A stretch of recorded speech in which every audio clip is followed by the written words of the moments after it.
A multidão reunida na presença de Pilatos dizia: solta-nos Barrabás, solta-nos Barrabás. Então Pilatos, que desejava soltar a Jesus, insistiu ainda. Eles, porém, gritavam: não, crucifica-o, crucifica-o, solta-nos Barrabás. Então, pela terceira vez, Pilatos lhes perguntou: mas que mal fez ele? Não achei nele crime algum, vou mandá-lo embora. Mas eles gritavam com grandes gritos, pedindo que ele fosse crucificado, e o seu clamor prevaleceu. Então soltou Pilatos aquele Barrabás que estava encarcerado por sedição e homicídio. E a vontade deles estava gritada: crucifica-o, crucifica-o. E como o conduzissem, constrangendo eles, um homem africano negro, um sirineu chamado Simão, que vinha do campo trabalhando, puseram-lhe a imposição de carregar a cruz de Jesus sobre os seus ombros, porquanto ele, segundo as narrativas de Mateus 27 e Marcos 15, havia tropeçado no caminhar carregando o madeiro. Então Simão, o sirineu, tomou a cruz e a levou após Jesus. Se tornou um discípulo da história. Depois seus filhos Marcos e Rufus se tornaram discípulos mais do que conscientes, ele próprio, embora historicamente ele tenha se tornado concreto e literalmente o primeiro discípulo desse compartilhamento dos sofrimentos de Cristo Jesus. Ele levou a cruz após Jesus, como que cumprindo o que Jesus dissera: se alguém quiser ser meu discípulo, a si mesmo se negue, tome a sua cruz e siga-me. Seguia-o numerosa multidão do povo. E também mulheres. Mulheres são sempre muito mais sensíveis, que batiam no peito do seu leite e lamentavam a idiotice dos poderosos. Por isso muitas mulheres se levantarão no juízo e julgarão os homens chauvinistas poderosos com poder. Porém Jesus, voltando-se para as mulheres que batiam no peito e lamentavam, lhes disse: ó filhinhas de Jerusalém, não choreis por mim, minhas filhas, chorai antes por vós mesmas, pelos vossos filhos, porque o que eles fazem vai atrair calamidade para inocentes. Na existência é sempre assim: ações de uns trazem dores para os que nem sabiam ou que se opunham a tais ações, decisões, persuasões e ideologias. Você me entende? Porque dias virão, continuou Jesus, em que se dirá: minhas filhas queridas, bem-aventuradas as estéreis, as que nunca geraram um filho. Sim, as que nunca amamentaram, porque haverá dias em que ter filhos e cuidar deles será um grande problema na existência. Nesses dias que serão tão graves, nesses dias as mulheres dirão aos montes, e os homens também: caí sobre nós, ó montanhas, ó corcovados, caí sobre nós, ó Himalaias da existência, caí sobre nós. Outeiros, cobri-nos, sepultai-nos, não queremos viver diante de tal calamidade. Esses dias chegarão, minhas filhas, disse Jesus com misericórdia.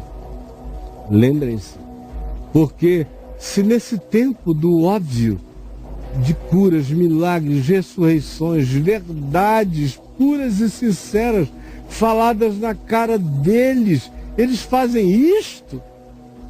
Que será no lenho seco? Que será no tempo da madeira seca, onde não haverá fé, nem amor, nem graça, nem misericórdia, nem compaixão?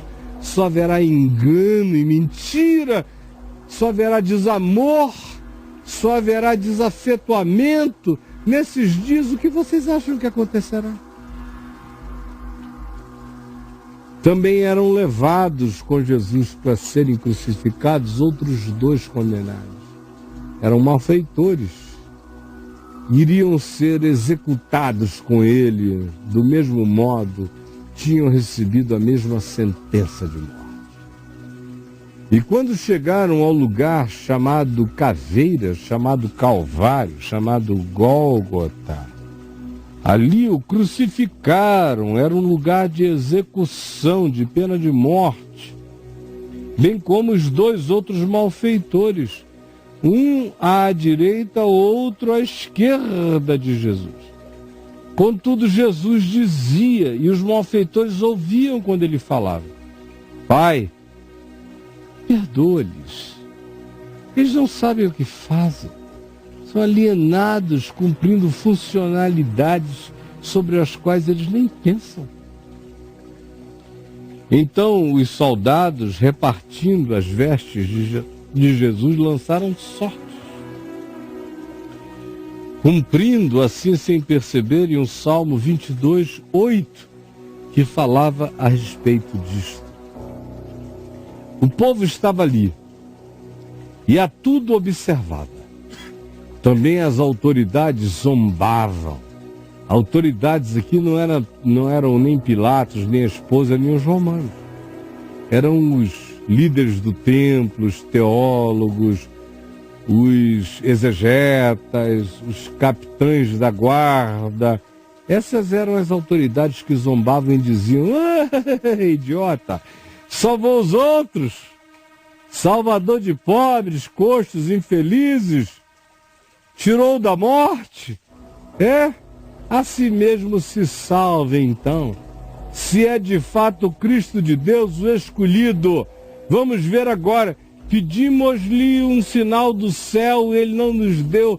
Vamos ver então se ele se autopreserva da morte. Igualmente os soldados o escarneciam. Era papel dos soldados romanos escarnecer de cada preso. Eles estavam no trabalho da teatralidade, os outros estavam no trabalho da maldade, os religiosos. Os soldados o escarneciam e, aproximando-se, trouxeram-lhe vinagre, dizendo: se és o rei dos judeus, salva-te a ti mesmo então. Não é isso que todos estão dizendo, te desafiando a fazer? Também sobre ele estava escrito uma epígrafe, uma placa, um outdoor, em letras gregas, romanas e hebraicas: este é o rei dos judeus. Uma propaganda de ironia suprema. No entanto, os 2 malfeitores estavam ali. Dentre os 2, um dos malfeitores crucificados blasfemava contra Jesus, dizendo: não és tu o Cristo? Cara, salva-te a ti mesmo, e se tu és o Cristo, salva nós também. Se tu és quem tu és, faz acontecer.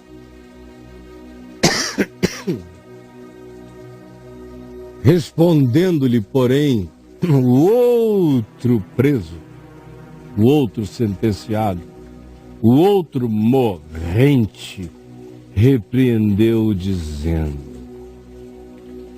nem ao menos temes a Deus, meu irmão, estando sob igual sentença. Você não vê que você está sofrendo a sentença de Deus, que tem Deus entre mim e ti, morrendo aqui? Que esse que está aí recebeu a sentença dos pecadores, e ele não é. Nós, com justiça, é verdade. O que nos aconteceu é justo e verdadeiro. Recebemos o castigo que os nossos atos merecem. Eu falo como um homem, sem tergiversações, sem fuga. Mas este aqui, nenhum mal fez. E disse mais, olhando para Jesus, só para Jesus, nos olhos de Jesus. Ô Jesus, lembra-te de mim quando tu voltares no teu reino. Olha para mim com misericórdia, com compaixão. Jesus, porém, lhe respondeu, não, você não precisa esperar a minha volta. Hoje mesmo tu estarás comigo no paraíso. Hoje mesmo. Já era quase a hora sexta. E escurecendo-se o sol ao meio-dia. Sol escuro ao meio-dia. Houve trevas sobre a face da terra até as 3 horas da tarde, até a hora 9. Os judeus contavam as horas conforme o dia e a noite. A hora sexta era contada a partir de 6 da manhã, era meio-dia. E a hora 9, 3 da tarde. Houve trevas até as 3 da tarde. Então, às 3 da tarde, lá no templo grande em Jerusalém, aquele véu grosso, espesso, enorme, imenso, largo, de cima a baixo, rasgou-se pelo meio, rasgou-se de alto a baixo pelo meio. Assim nos diz Mateus, no capítulo 27, Marcos, no capítulo 15, assim nos diz João, no capítulo 19. De alto a baixo, rasgou-se.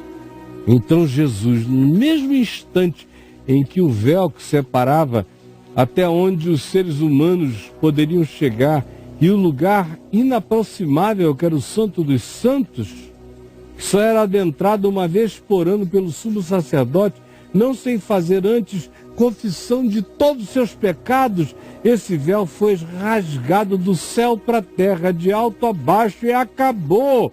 Foi a morte da religião. O véu da separação, o véu da religião foi rasgado dos céus para a terra. Acabou. Então Jesus clamou em alta voz, dentro do santuário eterno e para sempre: Pai, nas tuas mãos entrego o meu espírito. E segundo João, no capítulo 19, ele também disse: está consumado, está pago, foi tudo cancelado, o véu foi rasgado de alto a baixo. E então, dito isto, expirou. Vendo o centurião romano o que tinha acontecido, o mesmo centurião que cuidava de todo o rito da crucificação, quando viu tudo, o sol escurecer ao meio-dia até às 3, quando sofreu aquele impacto de todas as coisas, aquele rito eterno da graça cumprindo-se diante dele, o centurião que viu o que tinha acontecido deu glória a Deus, dizendo: não resta a menor dúvida que este homem era justo, justo, justo, justo, que o universo conspira em favor deste único homem, verdadeiramente.